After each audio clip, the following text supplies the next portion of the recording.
disturbance. I'm gonna go check it out. We request that everybody stays calm at the current moment. Who are you people? I want a coffee! You are now tuned in. 5, 4, 3, 2, 1. Where love and life come together. From the Spacebird Media Studios, it's Roxanne and Ace Unlimited.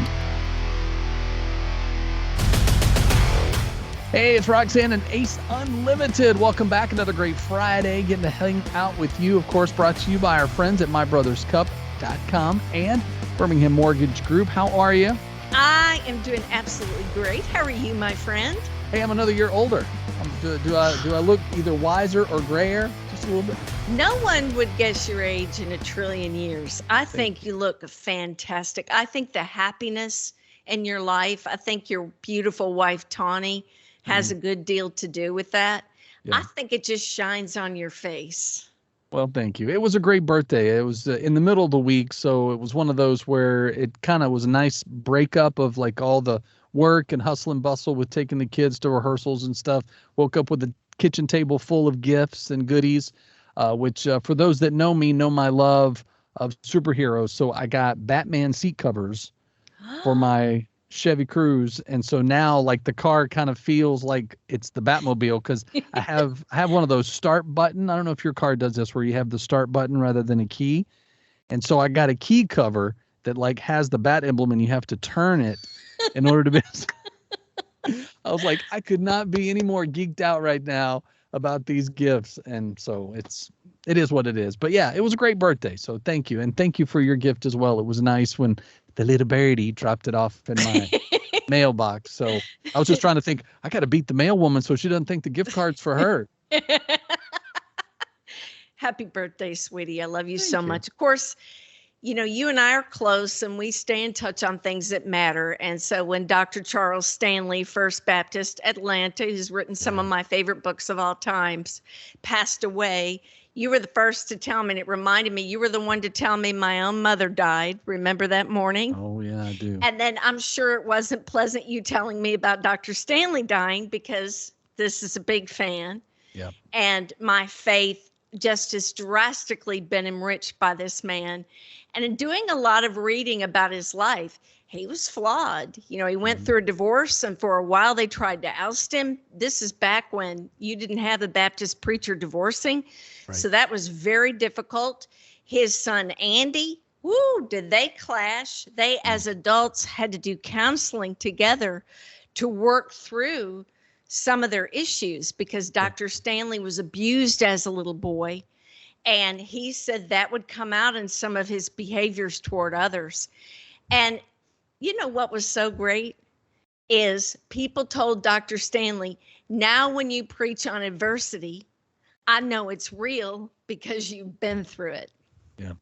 Well, and some of the comments from Andy after the fact, because he was with his dad in those final days, and he goes, you know, to have my dad, he was like, hey, can you pray for me? And he goes to pray for my dad in his last moments. And then he prayed for me with some of his final breaths. He goes, it was a very beautiful moment for both of us. So, you know, to know that backstory of what they've been through, they really truly had that full circle closure there at the end. And his teachings, you know, will go on, you know, legendary. So his books will live on in our hearts, and podcasts and, you know, sermons. But I know his son's legacy in keeping the Stanley name, because Andy's his own leader. Like he has his own thumbprint that's very different from his dad, but similar. But just the way he presents leadership is just amazing. So it's a big loss, but you know, he's in heaven, so we know we'll see him again, and he's celebrating. So he's like, you guys will be fine.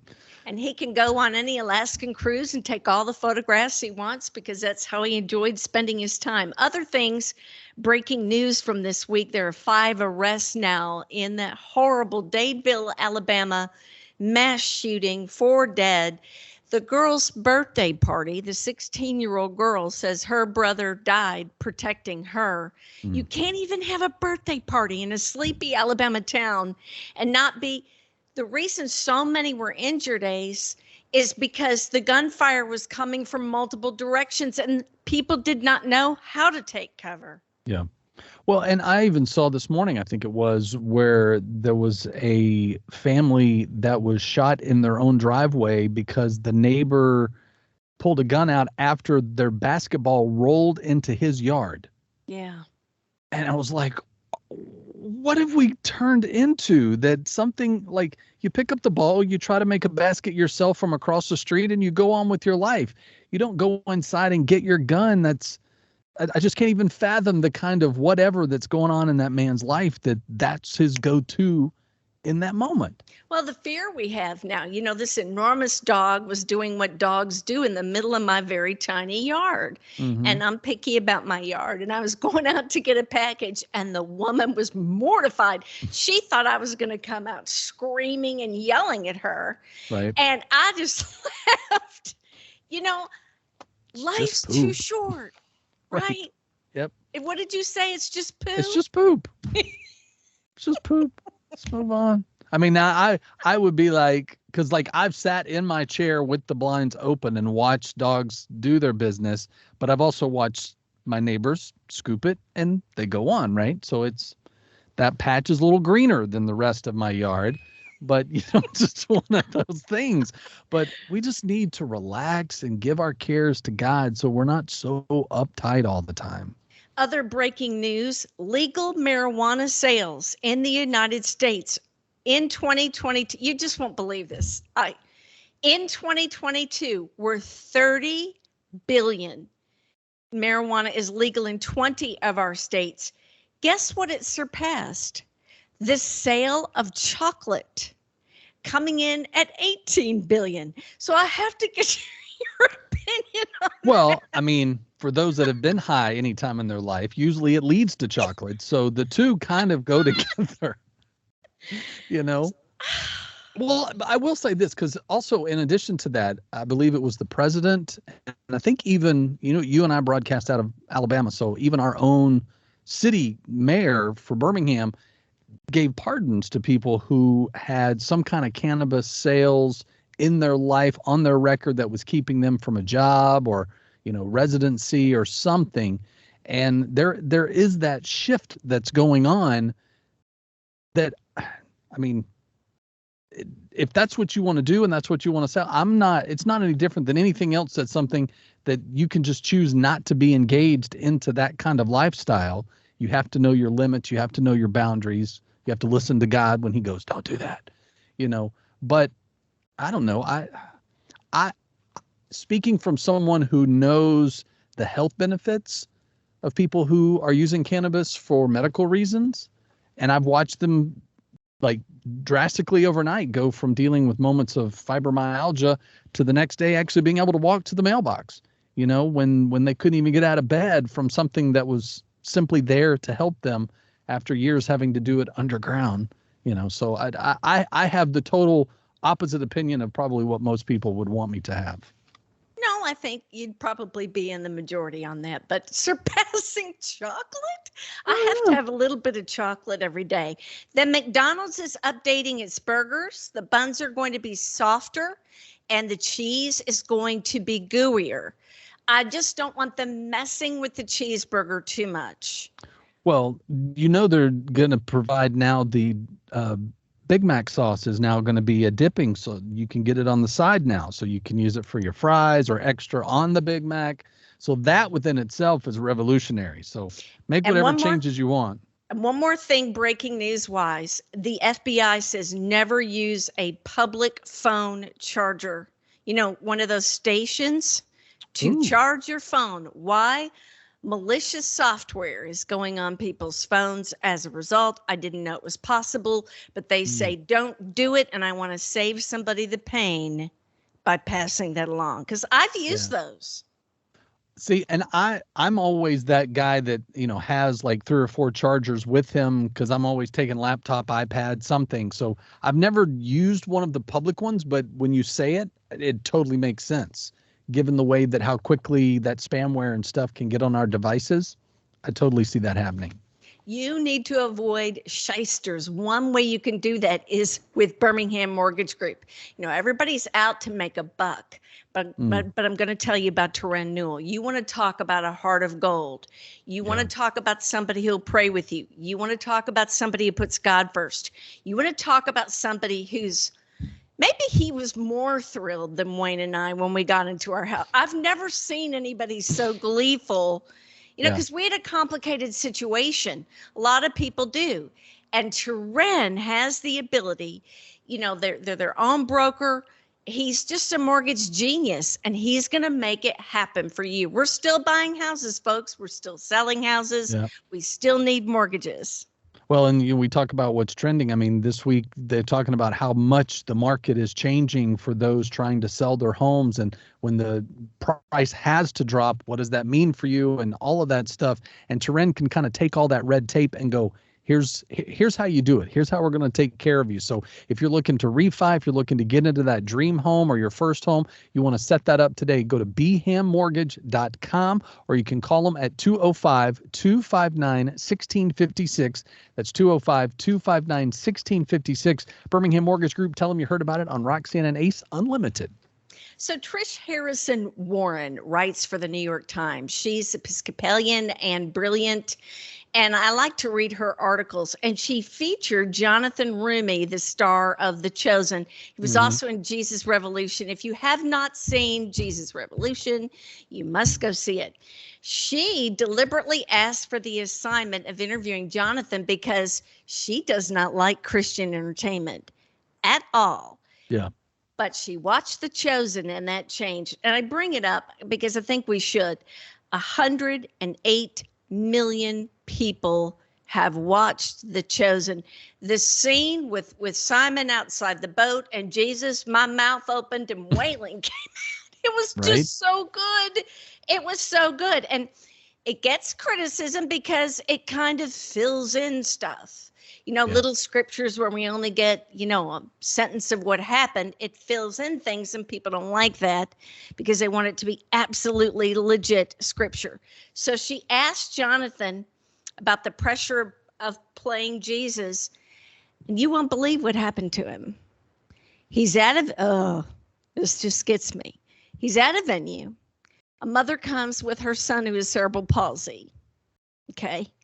She goes to the gate and says, I must speak to Jonathan. He plays Jesus. I want him to pray for my son. He gets around there, and she said, I want you to pray for my son to be healed right now. And he had to say, ma'am, I love the Lord. It's a great privilege to play Jesus, but I don't believe I've been endowed with a healing power. Christ can. Yeah. I don't want to pray with any doubt, but I also really don't want you leaving devastated. Sure. Well, and, you know, we've talked with actors and people in the film industry, and we hear about, you know, how an actor's process to get into the headspace of a character. Sometimes it takes them a while to decompress after they've played that character, depending upon how emotional it is. And to hear him kind of talk about that same process as Jesus, it didn't really dawn on me, you know, because you just see an actor playing a part. He reads his lines, he understands where the story's going, and, you know, there you go. But really the headspace you must have to be in to walk on the set, the amount of prayer that he has to be in to say, okay, I'm not just, you know, being a Christian, we're supposed to be Christ-like. He's playing Christ. I mean, the headspace, it was exhausting to even think about what he must do to prepare for that role. He's Roman Catholic, and he says it has really helped his faith. He feels like I just feel like God allowed him to play the role. I think he's such a natural. I think he's the kindness that you really want to be on Jesus' face is on his face when he has no dialogue in The Chosen. And it's changed this critic who does not like any Christian entertainment. It's changed her because her family has just chewed up that whole Chosen. It's just amazing. And I love it too, because this generation, and even if you go back as far as Passion of the Christ, there is now a visual and a actor / a face of Jesus that when you think and you read the stories of the Bible, you now can put those faces to those stories that make them even more livable in your own life. So, when I was a kid, we had the standard Jesus picture, on the wall at the, in the hallway, which is all we had then. But you had to go to church to be able to see any kind of, movie or TV show or something that was created to tell you a story that, came to life. But now to have access to it and can stream it on all our devices. And then immediately when I think Jesus, I think Jim Caviezel, when I think of that face. So when Easter comes around every year, it's the images from that movie that are penetrated every time those scriptures are read, and the stripes, like you know what that looked like because you now have that visual. So I love that it's been as popular as it has. Well, and you got to hang out with him, which was rather life-changing because you said he was so humble. He was very cool. And he was with Stephen Curtis Chapman at the same time. So he's, another moment that was, Stephen's like, hey, this is Ace. And he's like, oh, hey, how are you? So yeah, it was the real deal for sure. The Finnish secret to happiness. I wanted to know because 6 years in a row, this Nordic nation, I'm Norwegian, has been voted number 1 for happiness. So they went in and just asked Finns, what's it all about? How are you the happiest? And they say that they're in nature a lot. They enjoy sports and music. They live at a slower pace than in America. I think it's super important. I'm reading a book on margins. Yeah. We're so hurried and so anxious and so stressed out. We leave no room for margins. And this is one of the many things I learned from my fabulous Radio Now podcast partner, is you told me very early on, I leave myself margins in my life in every area. And maybe I've never told you thank you because I thought, am I driving up 30 seconds before something happens? Am I so stressed because I can't say no to anything? And I went through a period where I was preaching and traveling every weekend and working full time and being a mom and cooking and cleaning and laundry and all the things that go into being, I am woman, hear me roar. Right. And at the end of that 6 weeks, I was like, oh, wow. I'm so tired I can't see straight. So the Finns know how to relax. They know how to sleep. They know how to enjoy nature. They know how to talk to God. And I'm not saying every single one. And here's the difference. They're teenagers. This is so fascinating to me. Are raised to be content. And now maybe guilty as charged. I mean, my 8-year-old had a Mac. Okay. I did take her to outreach and she saw people who did not have anything. Right. But they're raised, and this is where I sound old because I feel like we ought to go out in the yard and play with something not electronic for 5 minutes. Yeah, no.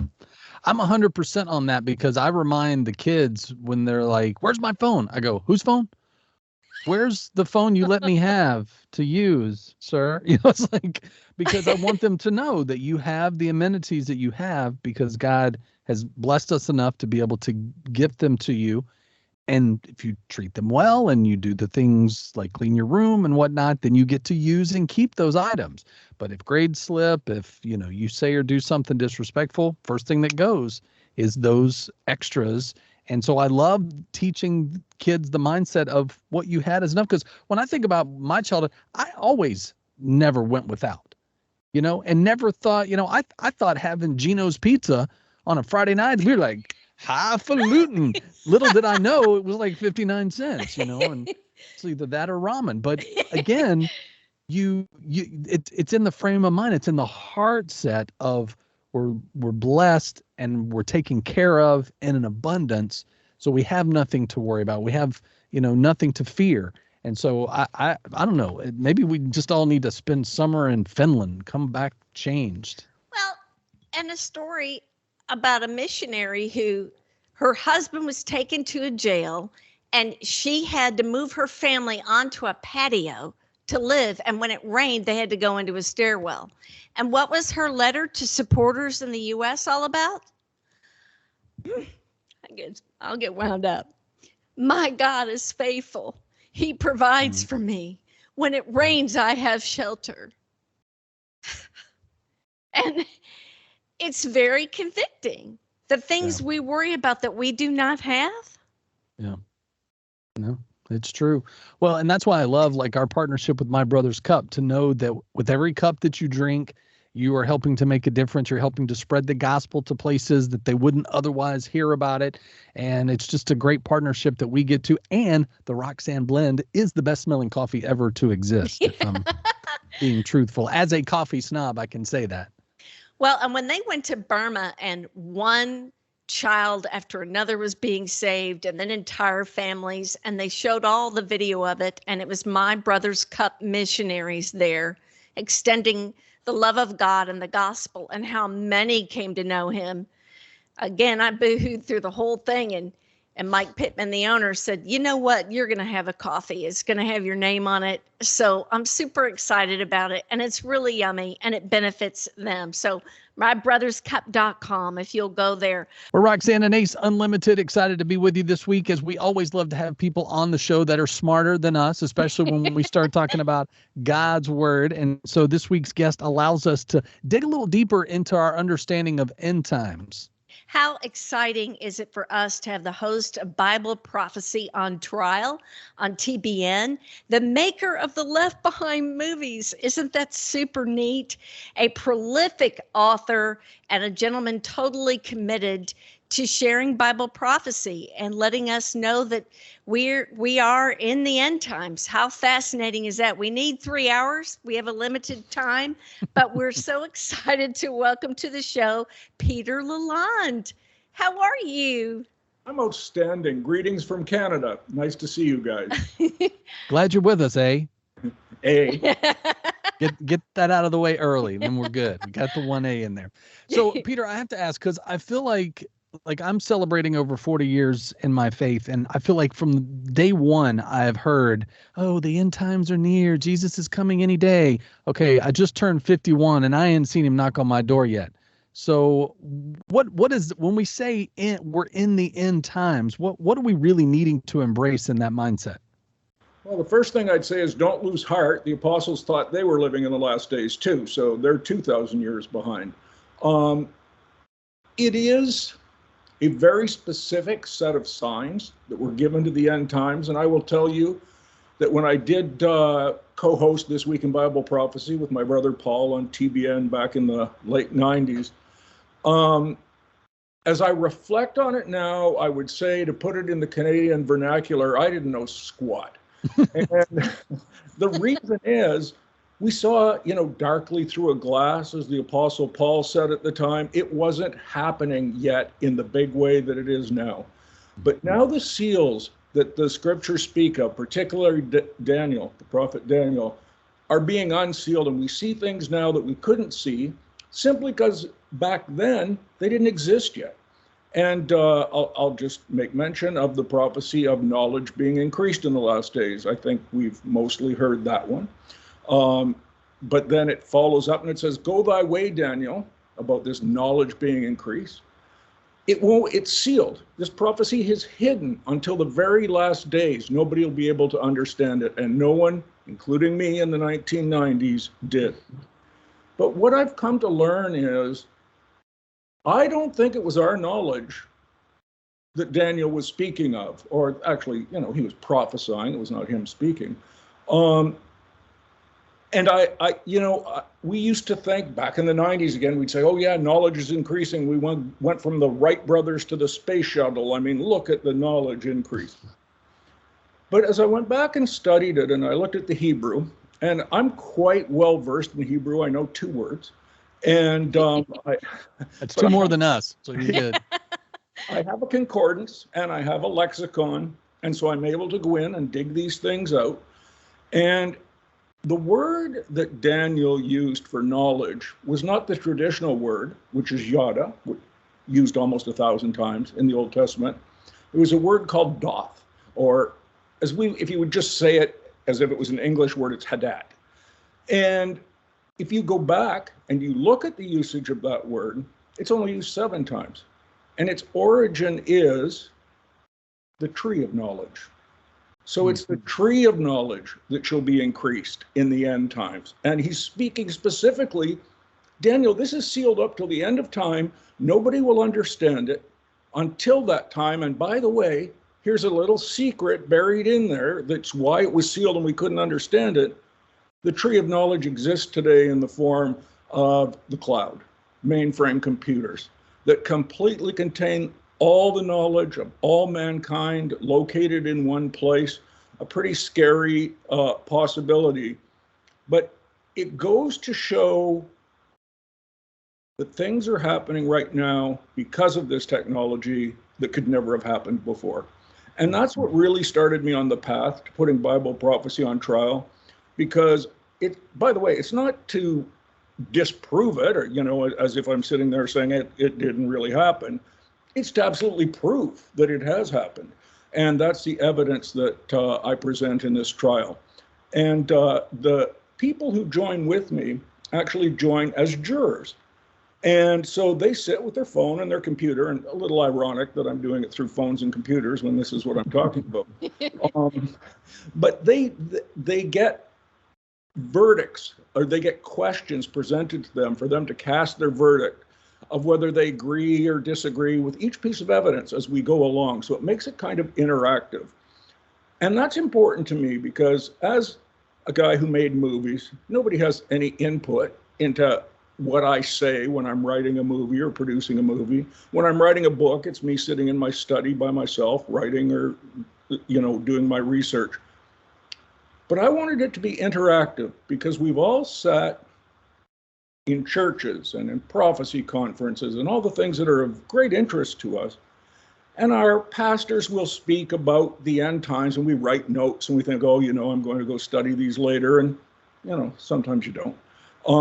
And so what I wanted to do was to put people on the spot and hopefully get them on the edge of their seat so that they're making their own decision. They're not just listening to me regurgitating what I think, because that doesn't matter.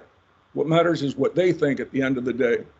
And I'm hoping that if people come out of this trial, which is 10 hearings a year, adding up to the full trial, people will come out having thought through these things and made their own decisions. And then it's important what they believe, not what I believe. And hopefully we will have some enthusiasm going on out there for what's happening in our days. And that was a long-winded answer to a very short question. No, I appreciate it so much because talking about the cloud, does that kind of align with the great commentary right now on what AI is going to do, these chat boxes? We don't know what to believe with social media. You know, yes, there's more information, but a lot of it is false and it's being fed to us. That feels like it's being done by the enemy. Well, it certainly could be. Any technology can be used either way. But I think in this instance, what the door is wide open to is deception. If you think you're playing with some machine, a chat bot out there or whatever it is, you could be playing with somebody you don't even have any idea who you're playing with. And there are greater intelligences out there. We already know that AI is way smarter than us. It's way faster in thinking about us. It can make 1 trillion calculations a second. How do you have a 16-year-old girl having a chat with her computer, and that's who she's dealing with on the other end? It's opening the door to tremendous deception. And that's my concern, is some of it may just be technology, but there's no way for us to know the difference. And I think it's an open door. The main thing I think about, and that really got me wanting to do this project, was thinking about deception, delusion in the last days.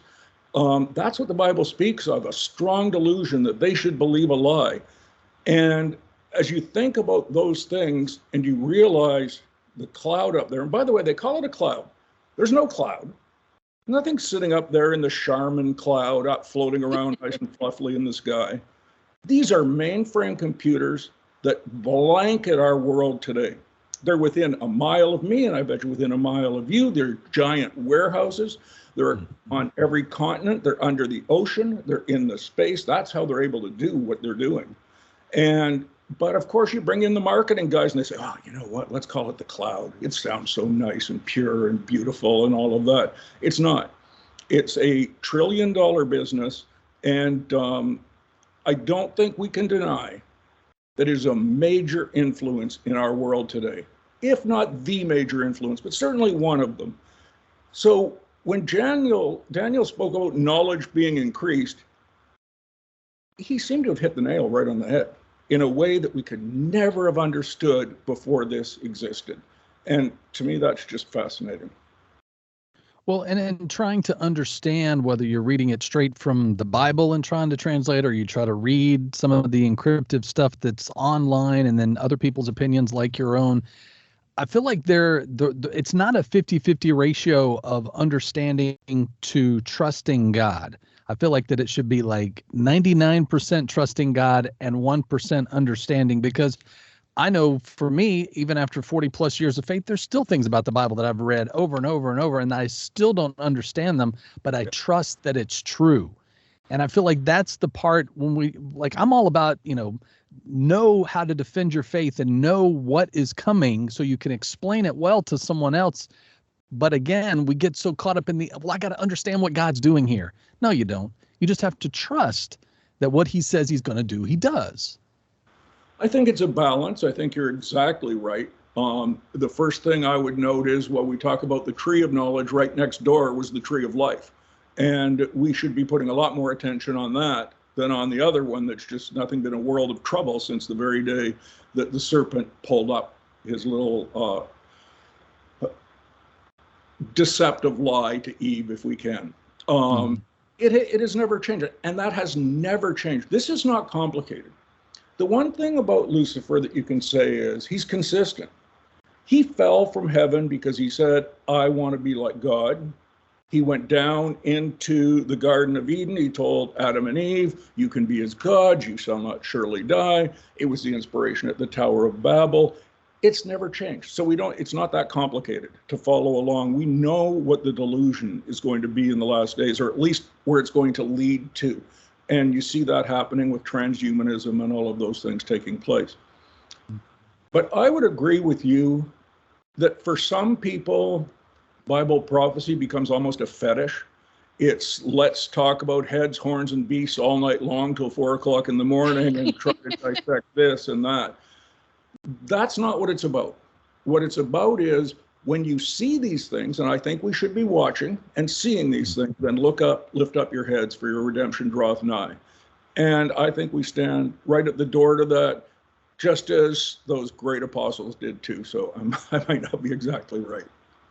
Well, I think the Lord allows us, yes, to trust him, but to use our head. And I'm fascinated by studying these certain things and what they may mean. And I think we need to have more conversation about the end times. We need to be prepared, don't we? Well, we do. I mean, I remember back again in the late 90s, I'll refer to, we were still producing our program, This Week in Bible Prophecy, on TBN. We were in the midst of producing 8 feature films in a row on the end times. We were producing the movies based on the most popular book series in the history of publishing with the Left Behind books. It was just a few years before the turn of the millennium. It was Y2K. It was like hotcakes trying to get your stuff ready to get it out to the people who wanted all this information. The excitement was just at fever pitch. We were just going as fast as we could. It's not that way today. Hardly anyone is looking anymore, and that makes it difficult, but it also means it's prophesied. Jesus said, in such an hour as you think not, I'll come back. So back then, everybody thought he was coming, but now nobody thinks he is coming. So I think it's important to pay attention. Jesus said, what I say unto you, I say unto all, watch. And I think he commands us to watch these things. But as Ace is saying, there's a balance. We have to keep the balance much more to the scale of living in faith. because we can know all of this stuff. But the scripture says that the delusion that's coming, if it were possible, would deceive even the very elect. You're only going to not be deceived by how close you walk to the Lord. And you can have the third horn from the left beast to the whatever it is figured out. It's not going to do you anything when you stand up against that. And there was something that A.W. Tozer said. I haven't read a great deal of his stuff, but one thing just jumped out at me. He said, when you pray, the devil doesn't care. He doesn't care about Christians praying, cry, do whatever you want to do.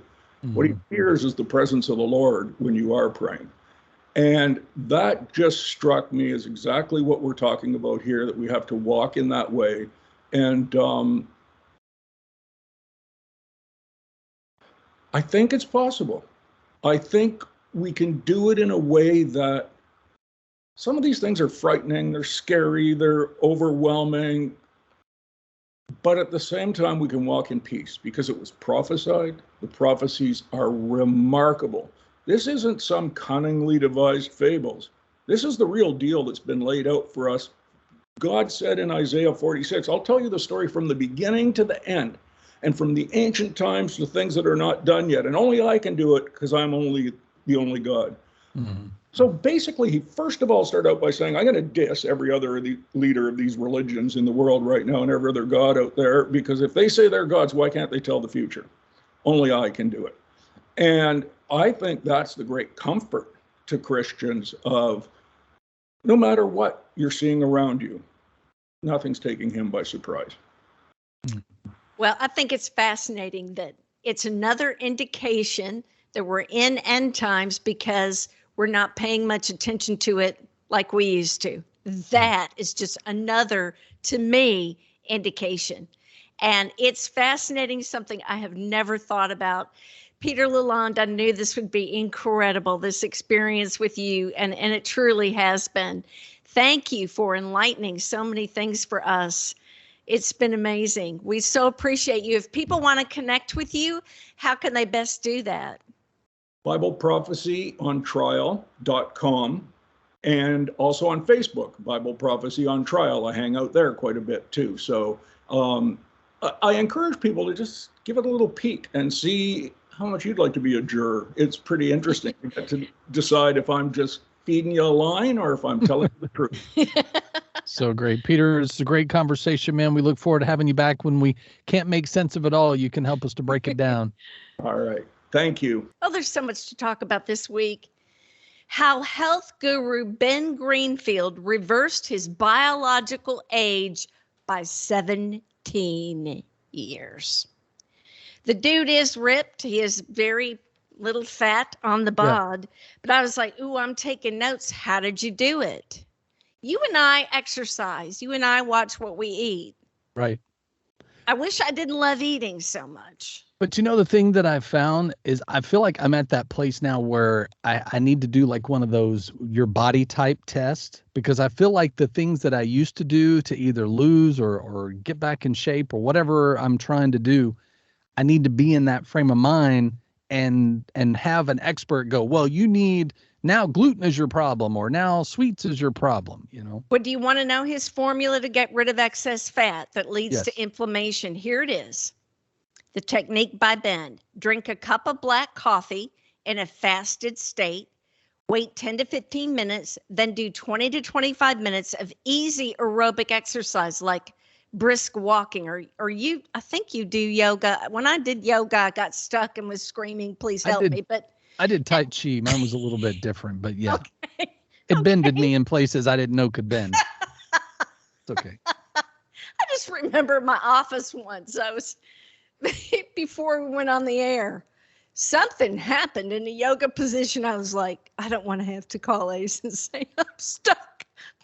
Call an ambulance. It's the I've fallen and I can't get up moment Yes, that we all but- eventually have. So after he's done with this walking or yoga, he finishes it off with a 2 to 5 minute cold shower, which won't happen.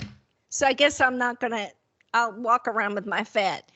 These people and there's all this evidence why this works. The whole cold thing, your head needs to be cold. and it's a signal to drop the fat for the rest of your body, no, thank you. I don't. A cold shower, no. No, I'm not Where are into you that. with that? I will do my best to stay fit, but I don't know that I could do more or less than I'm already doing. So it's either going to come off at this point or stay off. It is what it is. But thanks for hanging out with us this week. It's always a blast, and we look forward to seeing you next Friday. Roxanne, I love you. I love you too. Thank you for a wonderful time as always. You've been listening to Roxanne and Ace Unlimited. To make sure you don't miss future shows, you can subscribe anywhere you like to podcast and catch up on anything you've missed. Find out more at RoxanneandAce.com. Roxanne and Ace Unlimited is a production of Spacebird Media.